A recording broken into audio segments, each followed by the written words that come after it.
Scrutiny हो चुकी है, जब सारा प्रोसीजर पूरा हो गया है, क्या उस वक्त ये शेड्यूल को, इलेक्शन शेड्यूल को फॉलो करना मेरी जिम्मेदारी नहीं है? वो जो पॉलिटिकल पार्टीज हिस्सा लेती हैं इलेक्शन के अंदर, वो उनकी जिम्मेदारी है। और अगर आप इतने नालायक हैं कि आप अपनी जिम्मेदारी पूरी नहीं कर सकते, तो उसमें मुझसे सवाल नहीं पूछ सकते। दूसरी बात यह है कि इलेक्शन कमीशन ने उसका शायद नोटिस लिया हुआ है, उन्होंने वो जो है अभी तक उन्होंने किसी को एलोकेट नहीं की, उसके ऊपर उन्होंने फैसला करना है। अब 20 दिन फैसला नहीं होगा तो क्या 20 दिन जो है वो हाउस नहीं होगा? ऐसा नहीं होता। ये उनकी जो है वो कमअक्ली, उनकी नाहली की वजह से उनको रिजर्व सीट्स अगर नहीं मिल रही तो ये उनका मसला है। बल्ले का निशान अगर इलेक्शन ढंग से करा लेते और चोरी वहाँ पे भी ना करते, जो उनको आदत है हमेशा से, तो ये ना होता। नहीं, कोई ज़रूरी नहीं है जी, ऐसा कोई कानूनी तौर पर ऐसी कोई कदगन मौजूद नहीं है।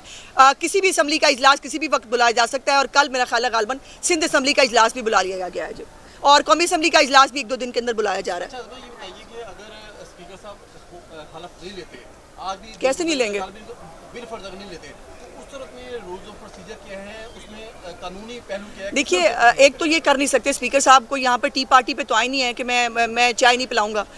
उनका एक कानूनी और आइनी रोल है जो उनको अदा करना है, और उनको आज की तारीख में करना है, बिकॉज इजलास आज के लिए ओथ की जो है वो टेकिंग के लिए समन किया गया है, उनको उसको इम्प्लीमेंट करना है। और अगर वो नहीं बैठना चाहते, वो रिफ्यूज़ खुद कर दें, तो फिर गवर्नर साहब के पास ये ऑप्शन मौजूद होती है कि वो किसी को भी नॉमिनेट कर देते हैं कि वो जो है वो ओथ ले सकते हैं मेंबर्स का।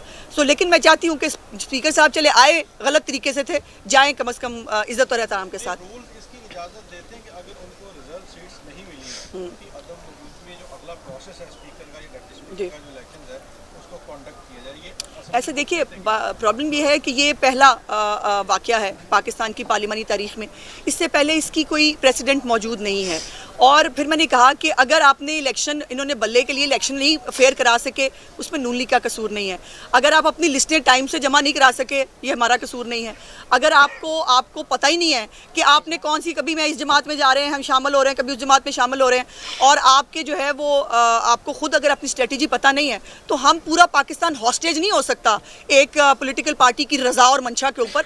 इस पाकिस्तान के पॉलिटिकल और पार्लिमानी निज़ाम को चलना है, और वो अपने रूल्स के मुताबिक, कानून के मुताबिक चलना है, किसी की मर्जी और मंशा से नहीं चलेगा। ये बताइएगा कि इस वक्त पार्लियामेंट में नून लीग और उनके इत्तेहादी जो जमातें हैं, उनकी कुल तादाद क्या है, फिगर क्या है, नून लीग के कितने लोग? इसके लिए सस्पेंस है। कल जब स्पीकर और डिप्टी स्पीकर के वोट निकलेंगे तो आपको बता देंगे। हर चीज़ आज तो नहीं ना बतानी, लेकिन इतना मैं बता चुकी हूँ कि हम 2/3 मेजॉरिटी ले रहे हैं। उस्मान साहब, ये बता दीजिएगा कि जो पाकिस्तान मुस्लिम लीग नून के स्पीकर और डिप्टी स्पीकर के लिए उम्मीदवार हैं, वो कौन से नाम? अभी करेंगे अनाउंस, मुस्लिम नाम इसमें चल रहे थे, अभी अनाउंस करेंगे जी, इसको फॉर्मली पार्टी इंशाल्लाह ताला अनाउंस करेगी। ये बताएंगे, ये अगर इसी तरह ये अफरा तफरी हाउस में रही तो स्पीकर से मुतालबा करते हैं सार्जिम अपना अख्तियार इस्तेमाल करने का, क्योंकि जोर बाजू जो है उसको बात। मुझे तो स्पीकर साहब बेचारे इस वक्त लग रहा है कि उनको काफ़ी हिम्मत और ताकत देने की ज़रूरत है। बेचारे बहुत सहमे हुए हैं, खामखा सहमे हुए हैं। वैसे ये जो है ना, सार्जेंट नाम ऑफ कोर्स स्पीकर का इख्तियार है, लेकिन मैं नहीं समझती कि हमें उस साइड पे जाना चाहिए। पाकिस्तान को,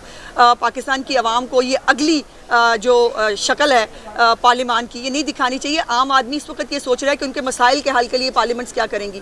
आम आदमी अपने मसाइल के लिए, गुर्बत के लिए, महंगाई के लिए, इन इकदामात के लिए वो जो है वो इन हाउसेस की तरफ देखता है। इन हाउसेस को जो है वो इसलिए इलेक्ट करके भेजा जाता है। लेकिन चूँकि हमारे पोलिटिकल सिस्टम के अंदर एक फितना फसाद पार्टी का एंट्री हो चुकी है, तो जब तक ये हैं ये फसाद डालेंगे, हम हत्तुल इम्कान कोशिश करेंगे इनको प्यार मोहब्बत से। आज भी आपने देखा उनका बहुत प्रोग्राम था फसाद करने का, उनको प्यार मोहब्बत से हमने समझाने की, साथ लेके चलने की कोशिश की, आइंदा भी करेंगे।